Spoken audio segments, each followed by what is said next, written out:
Hello, friends. Welcome back to the channel. This is your brother Lawrence.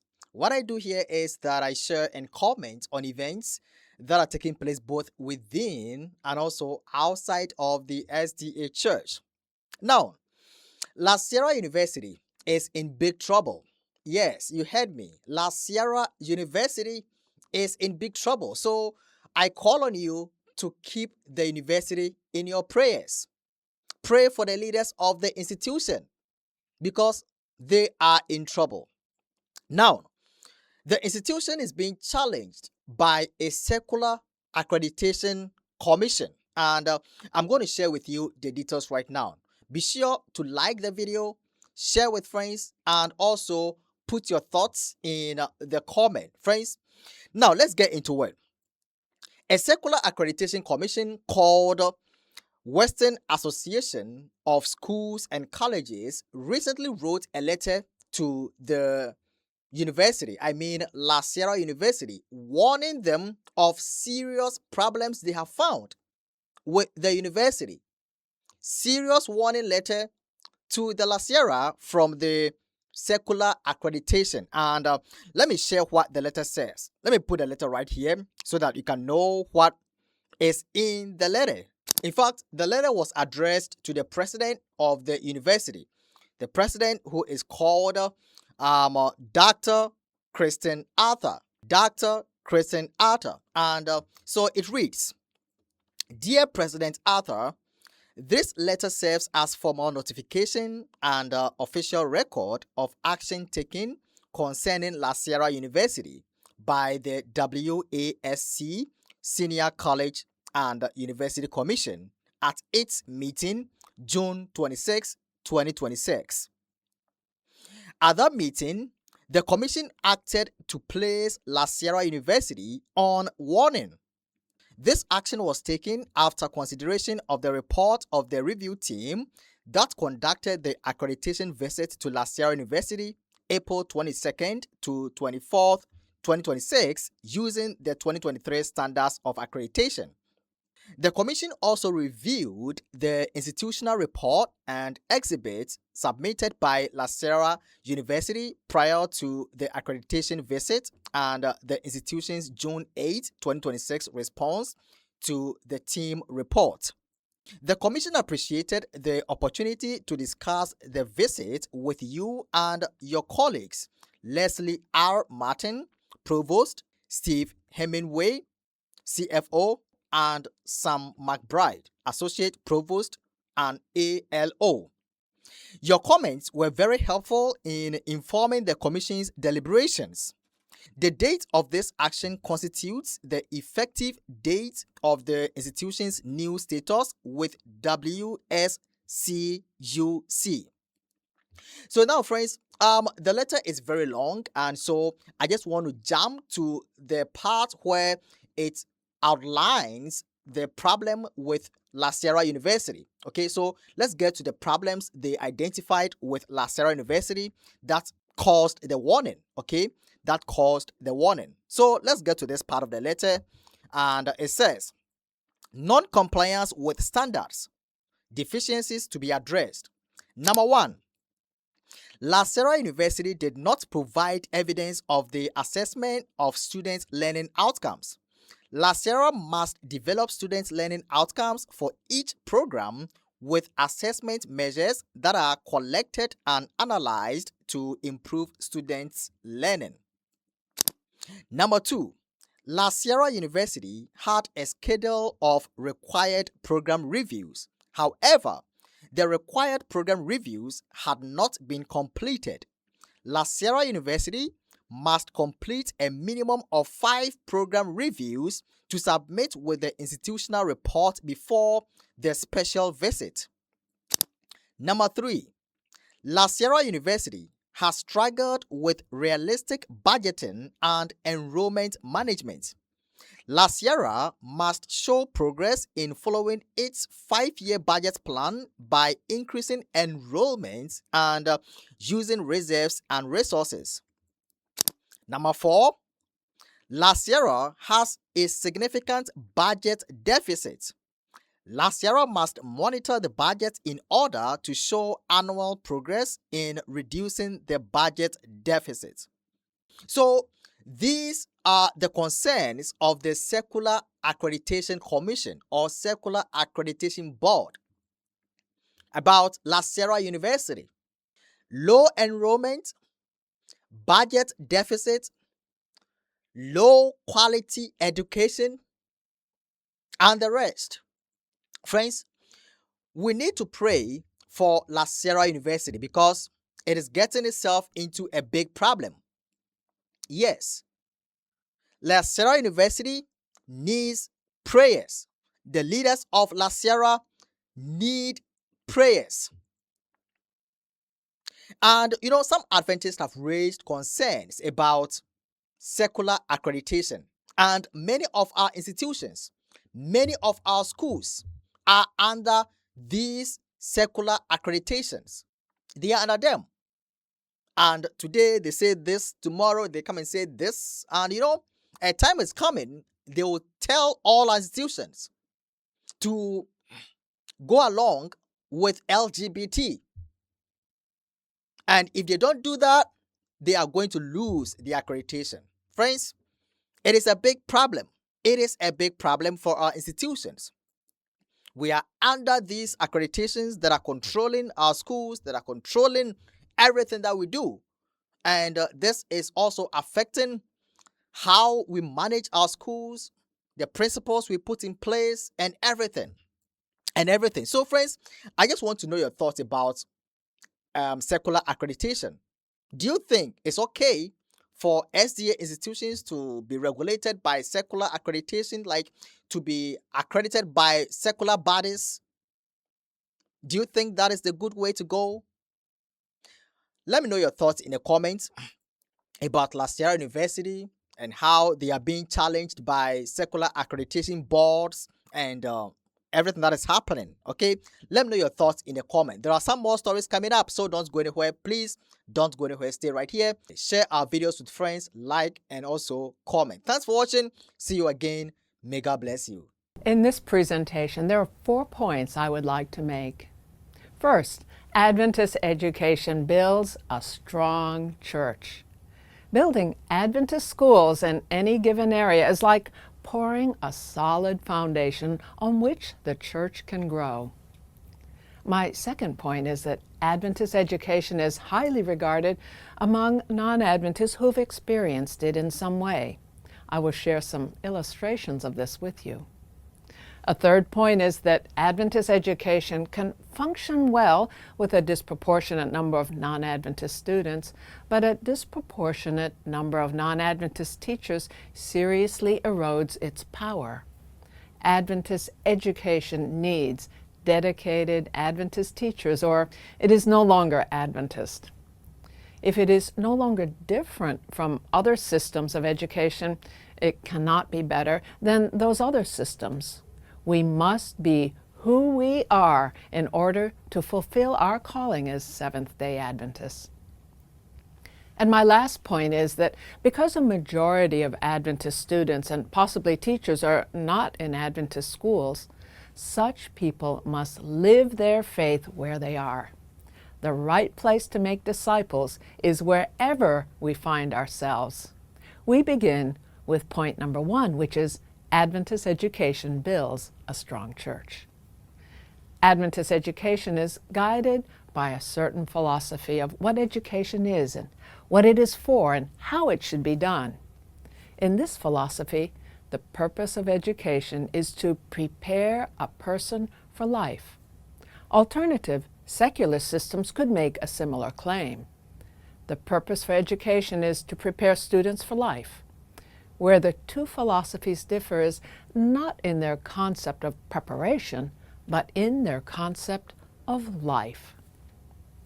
Seventh-day Adventists believe that we live for a certain time and then die. Secular Adventists also believe that people live for a certain time and then die. But Seventh-day Adventists believe that in addition to the few years we have on this earth, here and now, there is a life beyond which measures with the life of God. The life we have now is not the only thing we are preparing for. There is something more in eternity. So, if what we need to prepare for is broader than the world has in view, the way we prepare for it must also be broader than what the world has in view. In an Adventist context, our students are preparing for this life and for the life to come. The differences do not stop here. It's not just that Adventist education prepares students for a longer period of time than other systems have in mind. There's also a difference in regard to how those years should be occupied. In secular education, preparation for life means preparation for success. It's not wrong to succeed, but if our concept of success means that we win when others lose, that is not the Christian ideal. Our concept is that the few years we have here on planet Earth should be spent in making sure that no one loses. Thus, what we as Adventists are preparing students for is a life of service to humanity here, and that this attitude of other-oriented service will carry forward also into eternity. As Ellen White beautifully puts it, true education prepares the student for the joy of service in this world and for the higher joy of wider service in the world to come. On average, more students who receive this kind of education will learn to think like citizens of the kingdom than those who receive some other kind of education. On average, the way we are taught will shape the way we think, and these thoughts will affect our basic concepts of what life is for, how we should spend the time we have, and where all of this is leading. According to the former Director of Education for the North American Division, Dr. Larry Blackmer, 70% of our children don't attend Seventh-day Adventist schools. The percentage of young people who say they are actively involved in the life of the church is about the same, 70%. In one way, this is encouraging, but what about the other 30%? While Adventist education is not the only factor, on average, Adventist education will keep our young people in the church more reliably than secular alternatives. We can't trust secular educators to promote Christian values and confirm our young people in their faith. Let me turn now to some examples involving individuals, to examples on a larger scale. One of these has to do with the history of Adventist education in the country of Peru. In his book, Operación Andes Libres, Construyendo la Utopía, that is, the operation to free Andes, constructing the utopia, Dr. Jorge Maquera of Universidad Peruana Unión tells the story of Adventist education in Peru. During the early 1900s, there was intense resistance against the efforts of Seventh-day Adventists to educate the common people in rural areas of Peru. When we built a school, sometimes it would be torn down by an angry mob. On occasion, our people suffered broken bones and other injuries, but we would rebuild the school and go on. Landowners didn't want their peasants to be literate because this would reduce the social distance between the upper and lower classes, and this is precisely why we wanted to educate them to increase the quality of their lives. Over time, there were more and more Adventist schools producing more and more graduates. The church grew and became strong. This is an important point, but not the one I wish to emphasize. Eventually, the value of educating the common people became clear to political leaders in Peru, such that every 30th of September is known and celebrated as Día de la Educación Adventista en Perú, the Day of Adventist Education in Peru. This is an entirely remarkable turn of events. But there's more.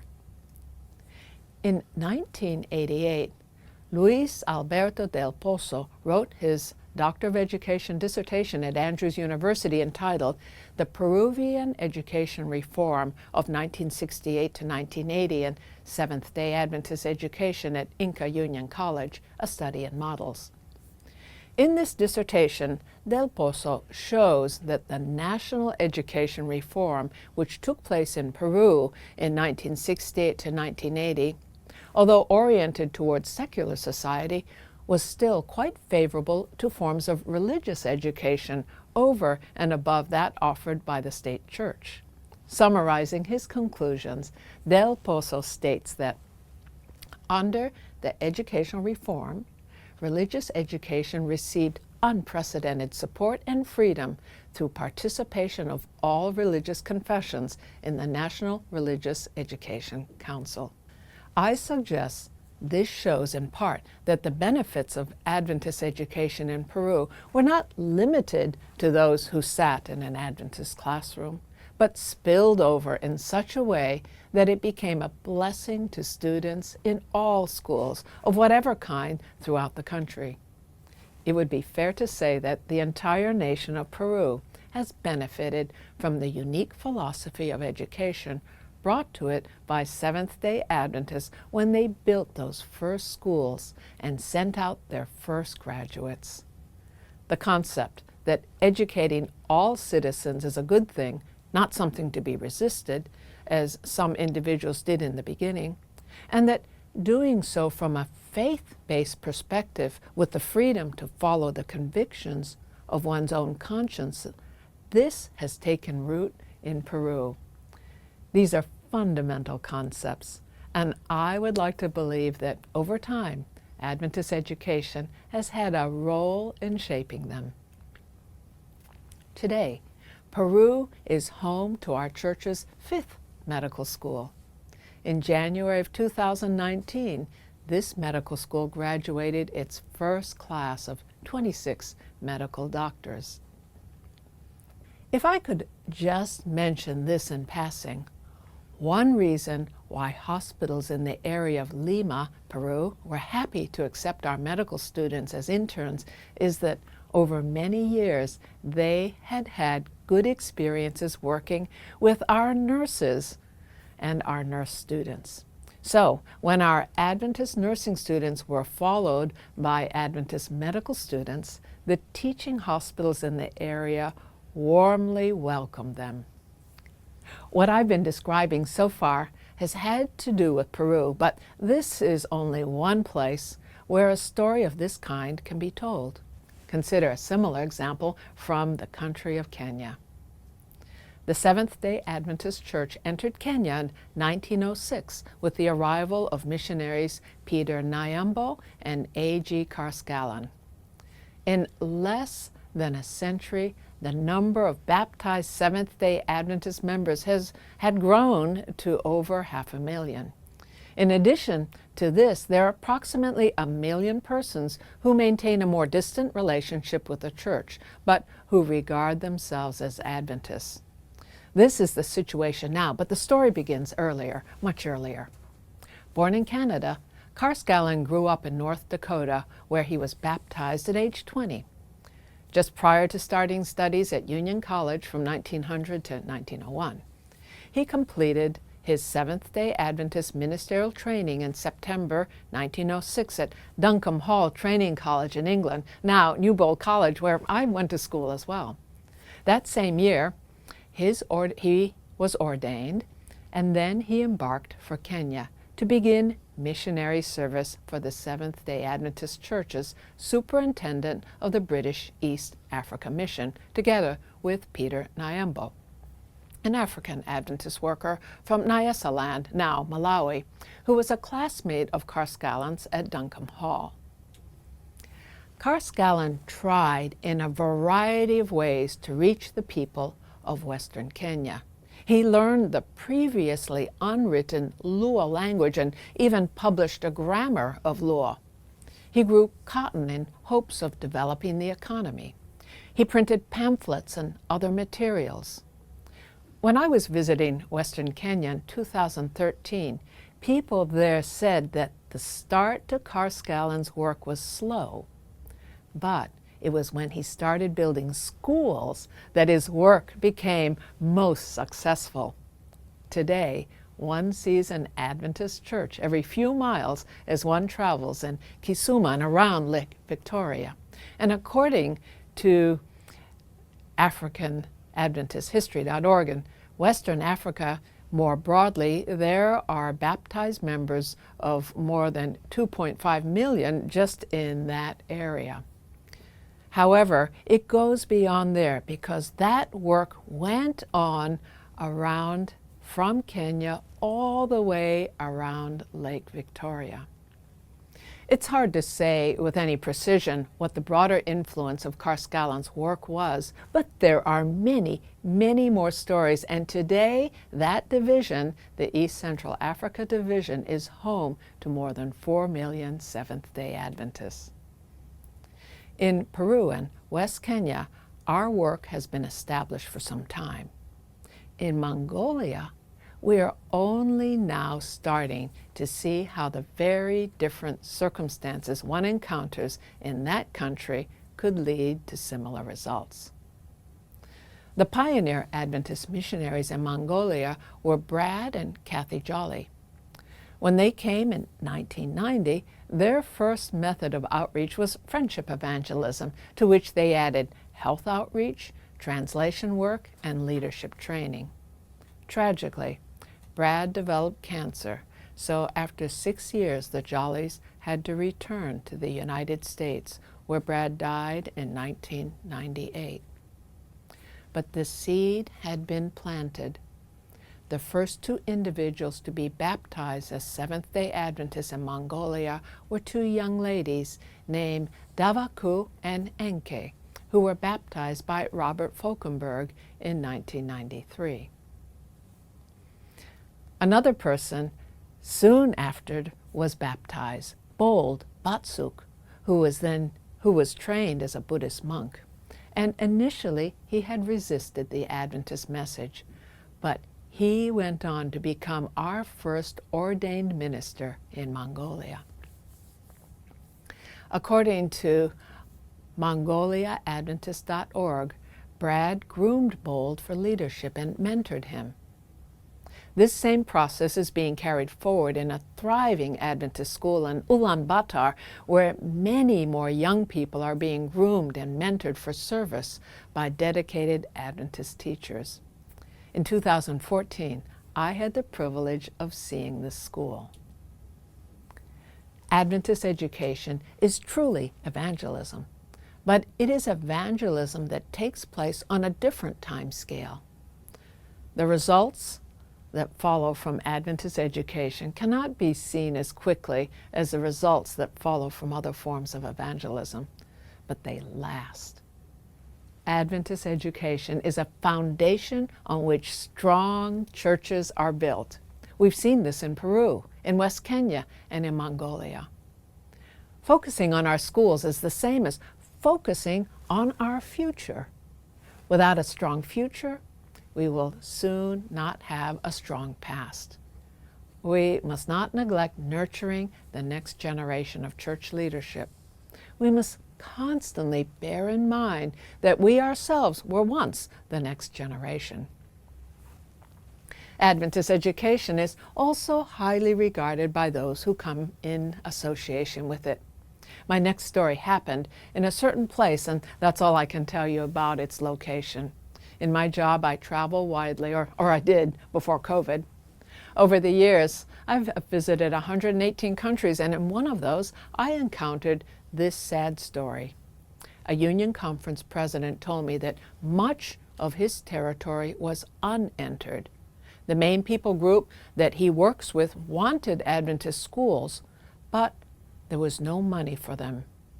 When he visited the people, they would say, "Oh, you're an Adventist. Where's your school?" And he would have to reply, "Well, we don't have a budget for that yet." And they would say, "All right, well, thank you for coming." Bye! And the work has not grown there. Most of the territory remains unentered today. In another place, the situation is different. There, we are putting major money into building a new school, and this school is our primary focus of attention. It will start out offering only the early primary grades, but over time, more grade levels will be added and the school will grow.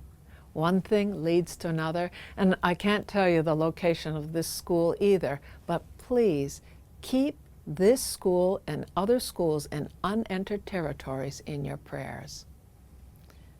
In 2011, I was invited to visit Chile, and we went all the way down to the very tip of the continent, Punta Arenas. The school in that city is the southernmost Adventist school in the world. Years earlier, it had been an elementary school only, and then a 9th year had been added and a 10th, and the previous year an 11th grade was added, and in God's providence, we were visiting when our Liceo Adventista de Punta Arenas was celebrating its very first 12th year graduation. We were all invited to attend, and I was invited to speak. I wish I could take every one of you back in time and across the many miles between wherever you are and that graduation ceremony in Punta Arenas. The young people who were graduating were in every way representative. Many of them came from non-Adventist homes, and their parents were professional people, doctors, lawyers, and other community leaders. That year, the school had been unable to admit even one new student to the 12th grade class because every graduating student in that class was continuing on from the previous year, and many had taken all 12 years at that school. There are families in Punta Arenas today who enroll their children in our Adventist school at birth when they're born. In Chile, there's a national forensics program that is highly competitive. Some 3,000 students apply for this program every year, and only a small fraction of these are accepted. In 2011, 3 of our students applied, and all 3 of them were accepted. Our educational work in Punta Arenas is highly regarded by the community, as it is in many other parts of the world. In 2005, the President of Rwanda, His Excellency Paul Kagame, invited Seventh-day Adventists to create a medical program in conjunction with the existing Adventist University of Central Africa in Kigali. His dream became a reality just this year as the Adventist School of Medicine of East Central Africa, ASOMI, admitted its first class of students. The opening of the medical program in Kigali was delayed by 1 year due to COVID. This is our church's 7th medical school after those already established in the United States, Argentina, Mexico, Nigeria, Peru, and the Philippines. His Excellency, Mr. Paul Kagame, also suggested that the church build a teaching hospital in Kigali, which is still in its planning stages. During my visit, in a speech that he made on the Adventist University Central Africa campus, Mr. Kagame observed that the church would need help to finance and staff the new hospital, and he stated, quoting him, "We will find money." Creating a teaching hospital is a major undertaking, but at every step he has been entirely supportive. When we talk about the church's schools needing dedicated teachers, this includes some of the most forsaken places on the planet. As one knowledgeable person, my colleague, Dr. John Fowler, once said with a smile, "At the end of every bad road, there's an Adventist school." That's our goal. Highly qualified Adventist teachers need to go to these schools to spend and be spent, to give themselves in service as Christ did, and with no more thanks often than he got. If working at an Adventist university is the high-paying job in the area, something's wrong. We don't need people with those motivations. We want and badly need people whose first motivation is to serve where service is needed. Nearly a half-century ago, when U.S. President John F. Kennedy said, quote, "We choose to go to the moon in this decade and do the other things not because they are easy, but because they are hard." He inspired a space program and a nation to do historic things. Our task is much larger than his. We are not here to put people on the moon. We are here to bring them with us to the stars. It's not wrong to have glittering qualifications, nor should we ever think that such qualifications are wasted when we use them in service for Christ. His qualifications were better than any human being ever had, and here is where he used them with us. Through eternity, we will praise him for doing that. We need teachers who think as he thought and will do as he did. We, like him, must use our qualifications in service for others. In this talk, I've spoken about the results that can follow from receiving an Adventist education and the way the quality of such education is perceived in the world around us. But there's another side to this. A large majority of Adventist young people are not in Adventist schools. The spirit of service that motivates teachers in Adventist schools must also motivate those teaching or studying in other institutions. For these, the General Conference Education Department publishes a journal called Dialogue, whose purpose is to stay in touch with Adventist students on non-Adventist campuses, and Dr. Hudson Chibuka gave a presentation about that. Please don't misunderstand me. It is not wrong to study on a secular campus. I got my PhD from the University of Hawaii, and my husband got his from the University of New Mexico. But my challenge to you who find yourselves in such a position is that you resolve and determine to live your faith where you are. No Seventh-day Adventist teacher or student is exempt from doing so just because they are not teaching or studying at an Adventist university or high school or elementary school for that matter. Permit me to offer an exegetical reflection on a familiar passage of Matthew 28:19 that says, "Go therefore and make disciples of all nations." Or does it say that?